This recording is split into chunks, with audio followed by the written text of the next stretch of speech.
నమస్కారం ఘంటారావానికి స్వాగతం. ముందుగా ప్రధాన అంశాలు. గోదావరి కావేరి అనుసంధానంపై సంప్రదింపుల సమావేశం. కేంద్ర జల సంఘం నేతృత్వంలో జలసౌధలో చర్చలు.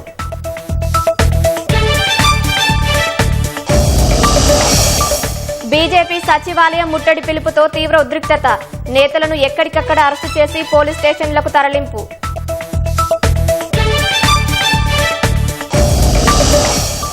గోదావరి పరివాహకానికి తగ్గుతున్న వరద. కృష్ణా ప్రాజెక్టులకు కొనసాగుతున్న ప్రవాహ ఉధృతి.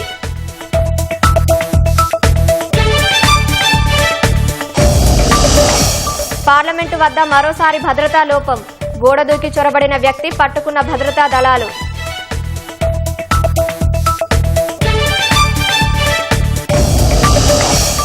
ఢిల్లీలో వీధి కుక్కల బెడదపై గత ఉత్తర్వులు సవరించిన సుప్రీం. చట్టంలోకి తరలించాలని కోర్టు తీర్పులో మార్పు లేదని వెల్లడి.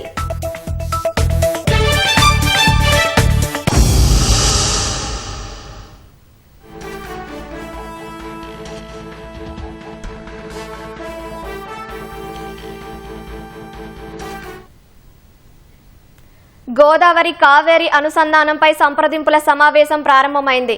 మరింత సమాచారం మా ప్రతినిధి రఘువర్ధన్ అడిగి తెలుసుకుందాం. రఘువర్ధన్, చెప్పండి, ఈ సమావేశానికి సంబంధించి సమాచారం ఏంటి? హైదరాబాద్ లోని జలసౌధ వేదికగా గోదావరి కావేరి నదుల అనుసంధానానికి సంబంధించిన సంప్రదింపుల సమావేశం జరుగుతోంది.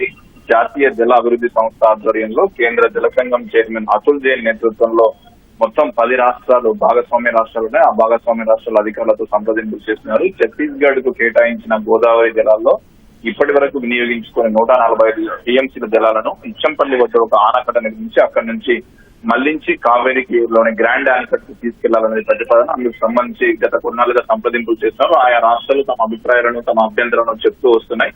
ఇవాళ మరోమారు ఇందుకు సంబంధించి సమావేశం జరుగుతుంది. తెలంగాణ, ఛత్తీస్గఢ్, ఆంధ్రప్రదేశ్ రాష్ట్రాల అధికారులు ప్రత్యక్షంగా సమావేశానికి హాజరయ్యారు. మిగతా అధికారులు వర్చువల్ విధానంలో సమావేశానికి హాజరయ్యారు. ప్రధానంగా ఇటీవల తెలుగు రాష్ట్రాలకు సంబంధించి చోటు చేసిన పరిణామాల నేపథ్యంలో వాటి సమావేశం కీలకంగా ఉంది. ఆంధ్రప్రదేశ్ ప్రభుత్వం పోలవరం బనకచెర్ల లింక్ ప్రాజెక్టును ప్రతిపాదించింది. ఈ లింక్ ప్రాజెక్టును తెలంగాణ వ్యతిరేకిస్తుంది. ఇదే సమయంలో అనుసంధానం బొల్లాపల్లి నుంచి చేపట్టాలని ఆంధ్రప్రదేశ్ కోరుతుంది. ఈ తరుణంలోనే తెలంగాణ ప్రభుత్వం కొత్త ప్రతిపాదనపై తీసుకొచ్చింది. ఇచ్చంపల్లి వద్ద ఆనకట్ట నిర్మించి 200 టీఎంసీల మిగులు జలాలను తాము తరలించుకునేలా కేంద్రం అనుమతించాలని కేవలం ఈ ప్రాజెక్టును చేపట్టాలని తెలంగాణ ప్రభుత్వం కోరుతుంది. ఈ నేపథ్యంలో ఇవాళ జాతీయ జలాభివృద్ధి సంస్థ ఇప్పటి వరకు ఉన్న ప్రతిపాదనపై ఏం చేస్తుంది, కొత్తగా తెలుగు రాష్ట్రాలు తీసుకొస్తున్న ప్రతిపాదనలపై ఏం చేస్తాయనేది కీలకంగా మారింది. ఈ సమావేశంలో ఇందుకు సంబంధించి అన్ని అంశాలపై పూర్తి స్థాయిలో చర్చ జరగనుంది. కావ్య, ధన్యవాదాలు రఘువర్ధన్.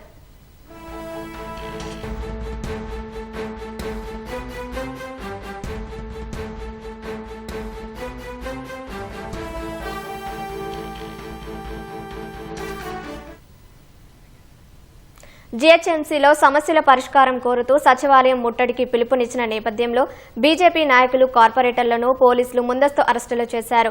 6 గ్యారంటీలు ఇచ్చి మోసం చేసిన రేవంత్ రెడ్డి ముఖ్యమంత్రి పదవికి రాజీనామా చేయాలని డిమాండ్ చేస్తూ సచివాలయం ముట్టడికి భాజపా పిలుపునిచ్చింది. గ్రేటర్ పరిధిలో పలు డివిజన్లలో కొద్ది కాలంగా నెలకొన్న సమస్యలను పరిష్కరించాలంది. పాలకపక్షం నుంచి ఎలాంటి స్పందన లేకపోవడంతో ముట్టడికి పిలుపునిచ్చింది. దీంతో బీజేపీ నాయకులు, కార్పొరేటర్లను తెల్లవారుజాము నుంచే పోలీసులు గృహ నిర్బంధం చేశారు.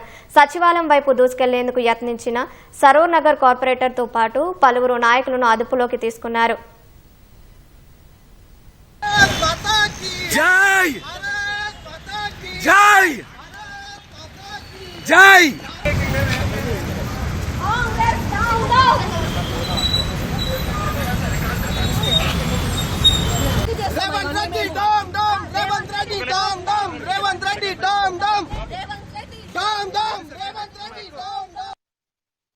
సమస్యల కోసం అని చెప్పి ప్రజలు పడుతున్న బాధలను ఈ రోజు రేవంత్ రెడ్డి ఒక మున్సిపల్ శాఖ మంత్రిగా ఉన్నాడు కాబట్టి ఈ రోజు తనని ప్రశ్నించడానికి వస్తే పోలీస్ సిబ్బందితో మమ్మల్ని అరెస్ట్ చేపిస్తున్నారు. ఇదే పోలీస్ సిబ్బందితోటి రోడ్ల పైన పనులు చేపిస్తే మొన్న 6 మరణాలు జరగకపోతుండే కదా. రైతులకు ఎరువులు ఇవ్వాలని, లేకుంటే అన్నదాతలకు కేంద్రం క్షమాపణలు చెప్పాలని బీసీ సంక్షేమ శాఖ మంత్రి పొన్నం ప్రభాకర్ డిమాండ్ చేశారు. హన్మకొండ జిల్లా భీమదేవరపల్లి మండలంలో పలు అభివృద్ధి కార్యక్రమాలు ప్రారంభించిన మంత్రి ఎరువులు ఇప్పించాల్సిన బీజేపీ బాధ్యతారహితంగా వ్యవహరిస్తోందన్నారు. బీఆర్ఎస్ సైతం రైతులను రెచ్చగొట్టే ప్రయత్నం చేస్తోందని మండిపడ్డారు.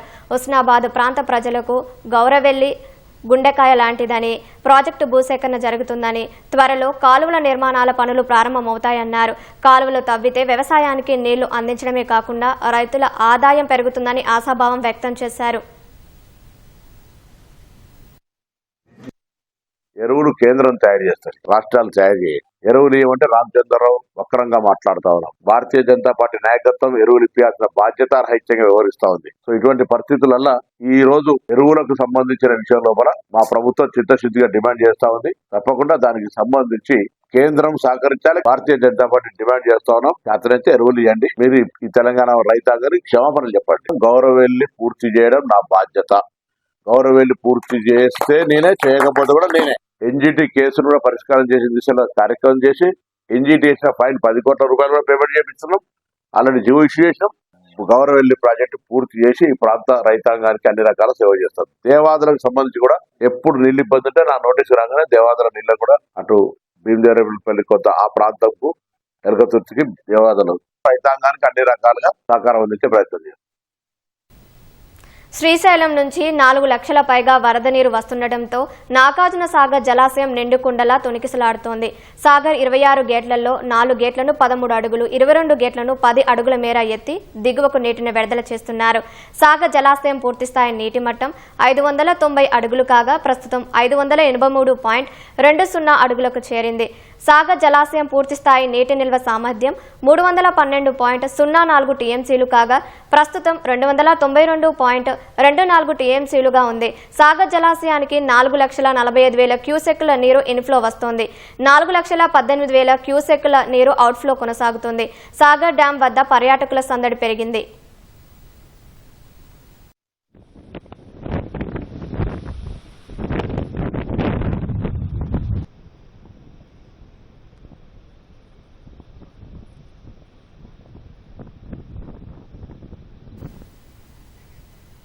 నిజామాబాద్ జిల్లాలోని శ్రీరామ్ సాగర్ ప్రాజెక్టుకు వరద కొనసాగుతోంది. ప్రాజెక్టుకు వరద తగ్గడంతో నిన్న అధికారులు గేట్లను మూసివేశారు. అర్ధరాత్రి వరద పెరగడంతో మళ్లీ 16 గేట్లు ఎత్తి 78,812 క్యూసెక్కుల నీటిని దిగువకు విడుదల చేస్తున్నారు. ప్రాజెక్టు ప్రస్తుత ఇన్ఫ్లో 80,000 క్యూసెక్కులు కాగా కాకతీయ కాలువ ద్వారా 6,500 క్యూసెక్కులు, ఎస్కేప్ గేట్ల ద్వారా 1,500 క్యూసెక్కులు, ఇందిరమ్మ వరద కాలువ ద్వారా 20,000 క్యూసెక్కుల నీటిని విడుదల చేస్తున్నారు. ప్రాజెక్టు పూర్తిస్థాయి నీటి మట్టం 1,091 అడుగులు కాగా ప్రస్తుతం 1,090.8 అడుగుల నీటితో ప్రాజెక్టు నిండుకుండలా ఉంది.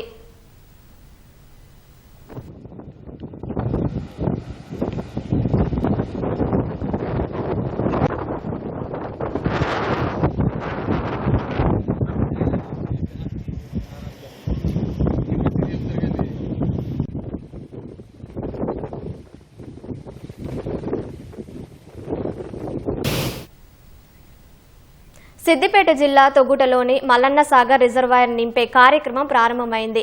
6 పంపులతో గోదావరి నీటి ఎత్తిపోతలు మొదలైనట్లు అధికారులు తెలిపారు. ప్రాథమికంగా 7,500 క్యూసెక్కుల నీటిని విడుదల చేస్తున్నారు. రేపటి నుంచి పంపుల సంఖ్యను దశల వారీగా పెంచుతూ రిజర్వాయర్లో 30 టీఎంసీల నీటిని నింపే కార్యక్రమం వేగవంతం చేయనున్నట్లు అధికారులు తెలిపారు. మొత్తం 50 టీఎంసీల సామర్థ్యం కలిగిన మల్లన్న సాగర్ రిజర్వాయర్ నిండితే చెరువులు, వాగులు, కాలువల ద్వారా పక్కనున్న ప్రాంతాల పంటలకు సాగునీరు అందించనుంది. దీంతో దుబ్బాక, గజ్వేల్, సిద్దిపేట, సూర్యాపేట, నల్గొండతో పాటు కామారెడ్డి జిల్లాలోని అనేక మండలాల రైతులు లాభపడనున్నారు.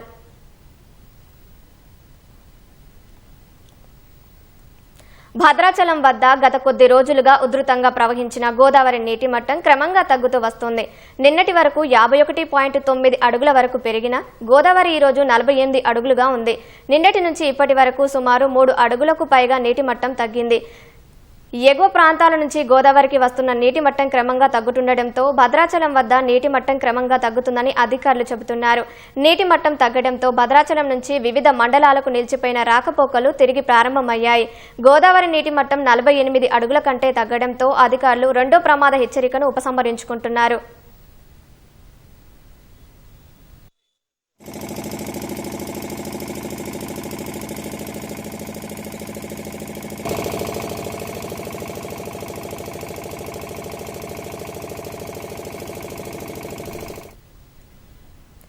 మెదక్ జిల్లాలో ప్రసిద్ధ పుణ్యక్షేత్రం ఏడుపాయల వనదుర్గ మాత ఆలయం 9 రోజులుగా జల దిగ్బంధంలోనే ఉంది.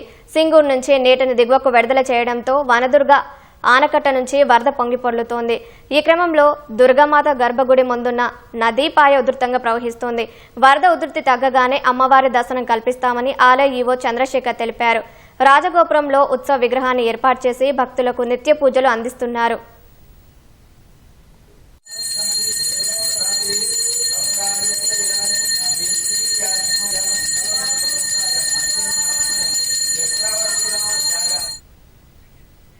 కాళేశ్వరంపై జస్టిస్ పీసీ ఘోష్ కమిషన్ ఇచ్చిన నివేదికపై కేసీఆర్ హరీష్ రావు దాఖలు చేసిన పిటిషన్పై విచారణను హైకోర్టు వాయిదా వేసింది. మరింత సమాచారం మా ప్రతినిధి శ్రీకాంత్ ప్రత్యక్ష ప్రసారం ద్వారా అందిస్తారు.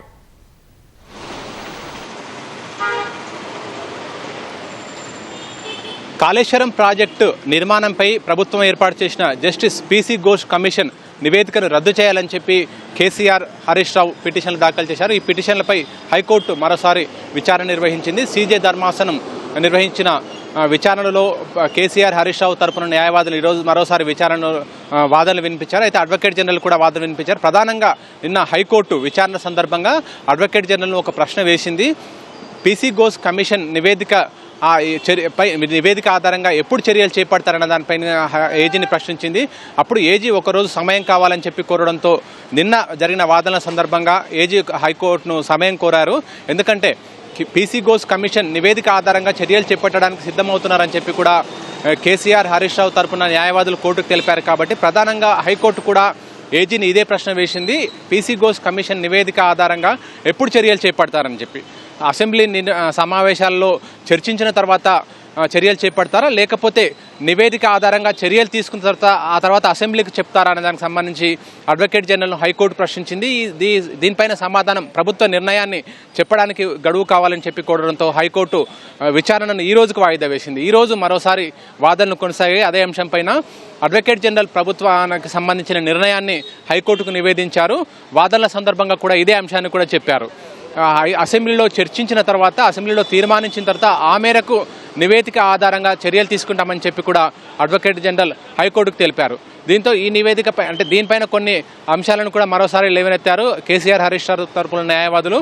ఇప్పటికే అండ్ రిపోర్టుకు సంబంధించి ఇప్పటికే వెబ్సైట్లో కూడా చాలా వెబ్సైట్లతో పాటు చాలా సామాజిక మాధ్యమాలు అన్నింటిలో కూడా అందుబాటులో ఉన్నాయి. ఇప్పటికే అంటే ఏ విధంగా జరిగింది వాళ్ళని దోషులుగా తెలుసు. ఇప్పటికే అందులో నివేదిక ఆధారంగా ఉన్న అంశాలను కూడా బయట మొత్తం పొక్కాయని చెప్పి కూడా ఈ సందర్భంగా కేసీఆర్ హరీష్ రావు తరపున న్యాయవాదులు కూడా హైకోర్టుకు తెలిపారు.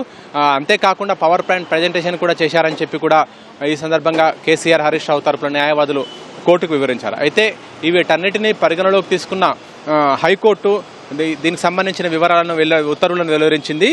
ఒకవేళ వెబ్సైట్కి అంటే ఈ కమిషన్ నివేదికకు సంబంధించి వివరాలు ఏవైనా ఆ నివేదికకు సంబంధించిన అంశాలు ఏవైనా వెబ్సైట్లలో ఉంటే కనుక వాటిని వెంటనే తొలగించాలని చెప్పి కూడా హైకోర్టు ఆదేశాలు జారీ చేసింది. ఈ విధంగా నివేదిక బయటికి పొక్కడం పైన కూడా హైకోర్టు అసంతృప్తి వ్యక్తం చేసింది.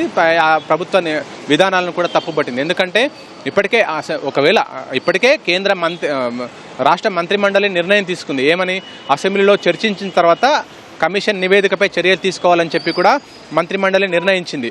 ఆ మేరకు మంత్రిమండలి నిర్ణయించింది అసెంబ్లీలో టేబుల్ పైన పెట్టాలని చెప్పి. అటువంటి పరిస్థితుల్లో ఈ నివేదిక ఏ విధంగా బయటకు వచ్చింది? ఒకవేళ నిన్న అడ్వకేట్ జనరల్ చెప్పిన అంశాల ప్రకారం 3 సభ్యుల కమిటీ ఏర్పాటు చేశారు. 3 సభ్యుల కమిటీ ఏంటంటే నివేదికలో దాదాపు పీసీ ఘోష్ కమిషన్ నివేదికలో 650 పేజీల విషయాలు ఉన్నాయి. మొత్తం 650 పేజీలకు సంబంధించిన సారాంశాన్ని పొందుపరిచే విధంగా 60 పేజీల నివేదిక సిద్ధం చేశారు. 60 పేజీల నివేదిక మాత్రమే మంత్రిమండలిలో ఉందని చెప్పి కూడా అడ్వకేట్ జనరల్ చెప్పారు. అయినప్పటికీ అందులో 60 పేజీల నివేదిక అని చెప్తున్నప్పటికీ మొత్తం విషయాలన్నీ కూడా బయటికి వచ్చాయని చెప్పి కూడా అంతేకాకుండా అందులో మాజీ ముఖ్యమంత్రి కేసీఆర్తో పాటు అప్పుడు భారీ నీటిపారుదల శాఖ మంత్రిగా ఉన్న మాజీ మంత్రి హరీష్ రావులను కూడా తప్పుపడుతూ ఆ నివేదిక మొత్తం అందులో ఉందని చెప్పి కూడా పిటిషనర్ తరపు న్యాయవాదులు కోర్టుకు చెప్పారు. కాబట్టి మంత్రిమండలిలో నిర్ణయం తీసుకున్నారు. అసెంబ్లీలో పెట్టి చర్చించిన తర్వాతనే దానిపైన చర్యలు తీసుకోవాలని చెప్పి. అలాంటి పరిస్థితుల్లో ఇవి ఎందుకు బయటకు వచ్చాయని చెప్పి కూడా హైకోర్టు తప్పుపట్టింది. అయితే ఒకవేళ దీనికి సంబంధించిన అంశాలు ఏవైనా కూడా వెబ్సైట్లో కానీ ఇతర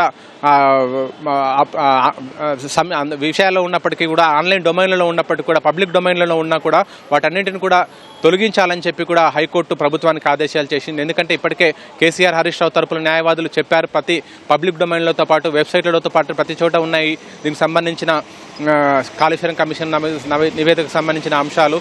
అయితే పీసీ ఘోష్ కమిషన్ నివేదికలో వీళ్ళని తప్పుపడుతుంది. ఏదైనా ఒక రాజకీయ నాయకుడు రెప్యుటేషన్ అనేది ఎంతో ముఖ్యం. ఆ రెప్యుటేషన్ను రాజకీయంగా డ్యామేజ్ చేయడానికే కేవలం ప్రభుత్వం ఈ విధంగా వ్యవహరించింది.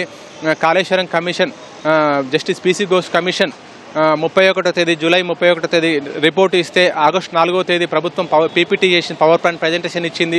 దీనివల్ల మొత్తం రాజకీయంగా వాళ్ళని దెబ్బతీయడానికి ఈ విధంగా వ్యవహరించాలని చెప్పి పిటిషన్ల తరపు న్యాయవాదులు కోర్టుకు చెప్పారు. కాబట్టి కోర్టు ఈ విధంగా ప్రభుత్వానికి ఆదేశాలు జారీ చేసింది. ఒకవేళ వెబ్సైట్లలో ఉన్న పబ్లిక్ డొమైన్లలో ఉన్న వాటిని కూడా తొలగించాలని చెప్పి కూడా ప్రభుత్వానికి ఆదేశాలు జారీ చేసింది. అయితే హైకోర్టులో నిర్ణయించిన తర్వాతనే కాళేశ్వరం కమిషన్ అంటే జస్టిస్ పీసీ ఘోష్ కమిషన్పై తదుపరి చర్యలు ఉంటాయని చెప్పి కూడా అడ్వకేట్ జనరల్ ప్రభుత్వ నిర్ణయాన్ని హైకోర్టుకు సమర్పించారు. కాబట్టి దీనిపై ఎలాంటి మధ్యంతర ఉత్తర్వులు ఇవ్వాల్సిన అవసరం లేదని చెప్పి కూడా హైకోర్టు అభిప్రాయపడింది. ఎందుకంటే ఈ నివేదిక ఆధారంగా చర్యలు తీసుకోవడానికి ప్రభుత్వం సిద్ధమవుతుందని చెప్పి పిటిషనర్ తరపు న్యాయవాదులు కోర్టుకు తెలిపారు. కాబట్టి అలాంటి అంశమేమీ లేదని చెప్పి కూడా అడ్వకేట్ జనరల్ వాదనల ద్వారా తెలిసింది హైకోర్టుకు. ఎందుకంటే అసెంబ్లీలో చర్చించిన తర్వాతనే ఆ మేరకు చర్యలు తీసుకుంటామని చెప్పి కూడా అడ్వకేట్ జనరల్ హైకోర్టుకు చెప్పారు. కాబట్టి ప్రస్తుత తరుణంలో అడ్వకేట్ జనరల్ ప్రభుత్వ నిర్ణయాన్ని ఈ విధంగా ఉంది, అసెంబ్లీలో పెట్టిన తర్వాతనే నిర్ణయం తీసుకుంటామని చెప్పి కూడా చర్చించిన తర్వాత నిర్ణయం తీసుకుంటామని చెప్పి కూడా అడ్వకేట్ జనరల్ చెప్పిన విషయం ఆధారంగా ఉంది. కాబట్టి ఆ మేరకు హైకోర్టు కూడా ఈ విషయంలో ఎలాంటి మధ్యంతర ఉత్తర్వులు ఇవ్వాల్సిన అవసరం లేదని చెప్పి కూడా హైకోర్టు అభిప్రాయపడుతూ విచారణను 5 వారాలకు వాయిదా వేసింది. ఇందులో కౌంటర్లు దాఖలు చేయడానికి పిటిషన్ కేసీఆర్ హరీష్ రావు దాఖలు చేసిన పిటిషన్లలో నీటిపారుదల శాఖ ప్రభుత్వంతో పాటు జస్టిస్ పీసీ ఘోష్ కమిషన్ను ప్రతివాదులుగా చేర్చింది. ఆ ప్రతివాదులు కౌంటర్ దాఖలు చేయడం, ఎందుకంటే ఈ పిటిషన్లపై కౌంటర్ దాఖలు చేయడానికి ఇప్పటికే వాదన సందర్భంగా అడ్వకేట్ జనరల్తో పాటు పీసీ ఘోష్ కమిషన్ తరపున వాదన వినిపించిన సీనియర్ న్యాయవాది నిరంజన్ రెడ్డి కూడా సమయం కోరారు. కాబట్టి ఈ మేరకు ఈ పిటిషన్లపై కౌంటర్ దాఖలు చేయడానికి 3 వారాల సమయాన్ని హైకోర్టు ప్రతివాదులకు ఇచ్చింది. ఈ ప్రతివాదులు దాఖలు చేసిన కౌంటర్లపై సమాధానాలు ఇవ్వడానికి పిటిషనర్లకు హరీష్ రావు, కేసీఆర్ లకు కూడా 1 వారం టైం ఇచ్చింది. ఆ తర్వాత 5 వారాల తర్వాత ఈ పిటిషన్లపై విచారణ చేపట్టనుంది. ప్రస్తుతానికైతే ఈ పిటిషన్లపై మధ్యంతర ఉత్తర్వులు ఇవ్వడానికి కూడా హైకోర్టు నిరాకరించింది. అంతేకాకుండా ఒకవేళ ఈ కమిషన్కి సంబంధించిన అంశాలు ఏవైనా పబ్లిక్ డొమైన్లో ఉన్నా, వెబ్సైట్లో ఉన్నా, ఎందుకంటే పిటిషన్ తరపు న్యాయవాదులు కోర్టుకు తెలిపారు కాబట్టి ఆ కమిషన్కి సంబంధించిన విషయాలు ఏమేమైనా ఉన్నా కూడా అవన్నీ కూడా పబ్లిక్ డొమైన్లో ఉన్న వెబ్సైట్లో ఉన్నా తొలగించాలని చెప్పి కూడా ప్రభుత్వాన్ని ఆదేశాలు జారీ చేసింది. Over to you Kavya. ధన్యవాదాలు శ్రీకాంత్. ఢిల్లీలో వీధి కుక్కల బెడదపై గతంలో ఇచ్చిన ఉత్తర్వులను సుప్రీంకోర్టు సవరించింది. వీధి కుక్కలను షెల్టర్లకు తరలించాలనే తీర్పులో మార్పు లేదన్న కోర్టు శునకాలకు స్టెరిలైజేషన్ చేసి టీకాలు వేసిన తర్వాత వాటిని విడిచిపెట్టాలని సూచించింది. రేబిస్ వ్యాధి కలిగిన కుక్కలు, దూకుడు ప్రవర్తన ఉన్న శునకాలను మాత్రం షెల్టర్లలోనే ఉంచాలని సూచించింది. వీధి కుక్కలకు ఆహారం ఇచ్చేందుకు కొన్ని ప్రాంతాలను ప్రత్యేకంగా ఏర్పాటు చేయాలని మున్సిపల్ అధికారులను సుప్రీంకోర్టు ఆదేశించింది. కుక్కలకు వీధుల్లో బహిరంగంగా ఆహారం పెట్టవద్దని సూచించింది. శునకాలకు వీధుల్లో ఆహారాన్ని అందించే వారిపై చట్టపరమైన చర్యలు తీసుకోవాలని స్పష్టం చేసింది. వీధి కుక్కలకు సంబంధించిన కేసులన్నింటినీ సుప్రీంకోర్టుకు బదిలీ చేయాలని అన్ని రాష్ట్రాలు, కేంద్రపాలిత ప్రాంతాల పరిధిలోని హైకోర్టులను ఆదేశించింది. ఈ అంశంపై తదుపరి విచారణను 8 వారాలకు వాయిదా వేసింది.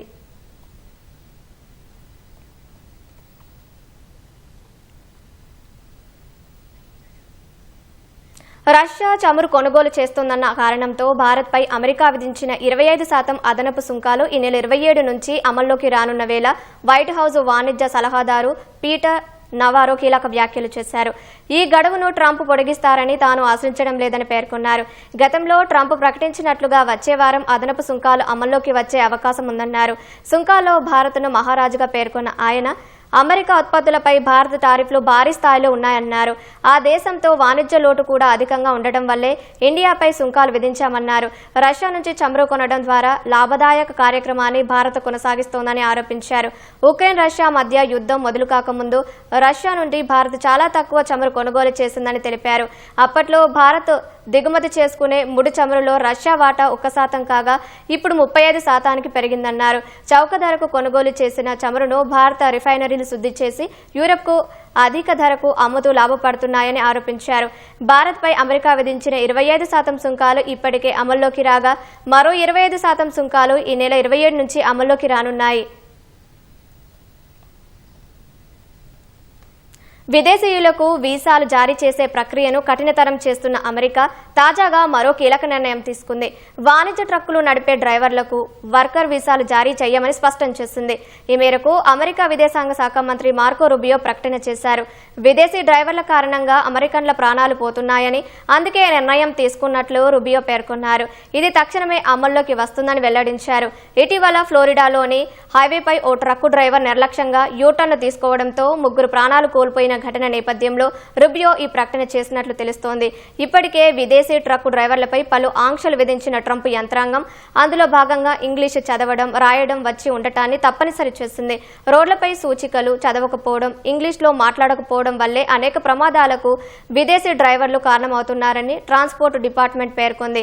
ఈ క్రమంలోనే నిబంధనలు కఠినతరం చేసిన అమెరికా ప్రభుత్వం ట్రక్కు డ్రైవర్ల వీసాలను నిలిపివేస్తున్నట్లు తెలిపింది.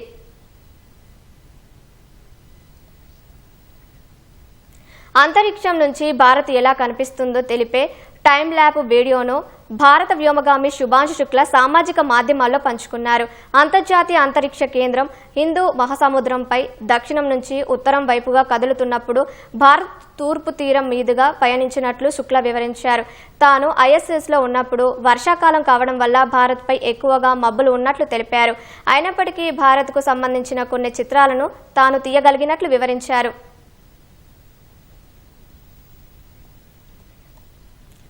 రష్యా రక్షణ దళాలతో కలిసి ఉక్రెయిన్పై పోరాడిన తమ దేశ సైనికులకు ఉత్తర కొరియా అధ్యక్షుడు కిమ్ జోంగ్ పున్ విశిష్ట సేవ పథకాలు అందించారు.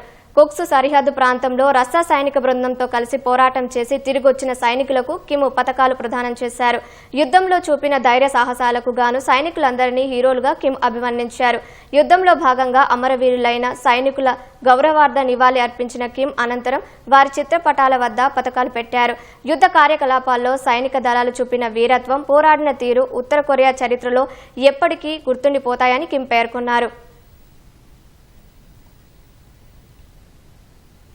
రాష్ట్ర వ్యాప్తంగా పలు ప్రాంతాల్లో మార్వాడి గోబ్యాక్ అంటూ నిరసన ప్రదర్శనలు వెల్లువెత్తాయి. నల్గొండ పట్టణంలోని హైదరాబాద్ రోడ్డులో మొబైల్ షాప్ అసోసియేషన్ ఆధ్వర్యంలో ర్యాలీ నిర్వహించారు. మార్వాడీలు నాసీ రకం వస్తువులను అమ్ముతూ ప్రజలను మోసం చేస్తున్నారని ఆరోపించారు. పలువురు నిరసనకారులను పోలీసులు అదుపులోకి తీసుకుని స్టేషన్కు తరలించారు. మిర్యాలగూడలో స్థానిక వ్యాపారస్తులు బైక్ ర్యాలీ నిర్వహించారు. ప్రభుత్వానికి GST ఎగవేస్తూ తక్కువ ధరలకే వస్తువులను విక్రయిస్తూ తమ వ్యాపారాలను దెబ్బతీస్తున్నారని ఆవేదన వ్యక్తం చేశారు. బయటి రాష్ట్రాల వ్యాపారస్తుల జీరో వ్యాపారాన్ని నిరసిస్తూ పెద్దపల్లిలో బంద్కు స్థానిక వ్యాపారస్తులు పిలుపునిచ్చారు. ప్రభుత్వం చొరవ తీసుకుని బయట రాష్ట్రాల వ్యాపారస్తులు చేస్తున్న జీరో వ్యాపారాన్ని నివారించాలని డిమాండ్ చేశారు. మాది ఒకటే అజెండా. వాళ్ళు హోల్సేల్ కోసం వచ్చారు, హోల్సేల్ మాత్రమే చేసుకోవాలి. రిటైలర్ చేయొద్దు, సర్వీస్ చేయొద్దు. రిటైలర్ స్టార్ట్ చేసి సర్వీస్ స్టార్ట్ చేయడం వల్ల షాప్లలో ఉన్న వర్కర్ల పరిస్థితి అందరూ రోడ్డు మీద పడ్డారు. కొంతమంది సూసైడ్ చేసుకొని చచ్చిపోయారు. వీటి మీద చిన్న ఒక కంప్లైంట్ ఇస్తే మా మీదనే కంప్లైంట్ చేసి లోపల పడేస్తున్నారు. దయచేసి మార్వాడీస్ గో బ్యాక్, లేదా మీరు బతకండి, హోల్సేల్ మాత్రం చేసుకోండి, రిటైలర్ జోలికి రావద్దు. ఇప్పుడు ముఖ్యంగా ఏమైందంటే ఇంతకు ముందు ఇంత దౌర్జన్యాలు, ఇంత దొంగ వస్తువులు అమ్మడం లేకుండే ఈ మధ్య కాలంలో మన మార్వాడీల దగ్గర ప్రతి ఒక్కరి దగ్గర దొంగ వస్తువులు ఎన్నో సందర్భాల్లో పట్టుకున్నాం, ఎన్నో సందర్భాల్లో కంప్లైంట్లు ఇచ్చినాం, కేసులు పెట్టినాం, అన్ని చేసినాం. అయినా ఎలాంటి ఫలితం లేకుండా పోయింది. వాళ్ళు ప్రతి విధంగానే నిర్వీర్యం చేస్తున్నారు. అందుకని ఇటువంటి వ్యాపారాలు చేయొద్దని వాళ్ళకు హెచ్చరిస్తూ మేము శాంతియుతంగా నిరసన కార్యక్రమం చేపిస్తాం. మేము మార్వాడీలకు వ్యతిరేకం కాదు, దొంగ వ్యాపారం చేసే వాళ్ళకు మాత్రమే వ్యతిరేకము. సో మా ఇంకొక ప్రయత్నం ఏంటంటే మా దగ్గర ఎవరైతే ప్రజలు ఉన్నారో వాళ్ళకి తెలియకుండానే వాళ్ళు మోసపోతున్నారు. ఎవరు దొంగ వస్తువులు అమ్ముతున్నారు, ఎవరు మంచి వస్తువులు అమ్ముతున్నారు, కనీసం వాళ్ళకు కూడా కొంచెం తెలుస్తుందన్న ఉద్దేశంతో తోటి మేము ఈ రోజు ఈ ర్యాలీ టేకప్ చేసాము. ఇది ప్రతి ఒక్కరిని ఎడ్యుకేట్ చేయడం కోసం మేము చేస్తున్నాము. మీరు మంచిగా అమ్మే వాళ్ళను మన వాళ్ళని ఎంకరేజ్ చేయండి. ఇది భారతదేశం, రాజ్యాంగ భారతదేశం. ఇది ఇక్కడ ఎవరైనా వచ్చి ఉండొచ్చు, మన వాళ్ళు అక్కడ ఉండొచ్చు, వాళ్ళ ఇక్కడ ఉండొచ్చు. ఇలాంటి వాళ్ళ వల్ల ఎటువంటి ప్రాబ్లం లేదు.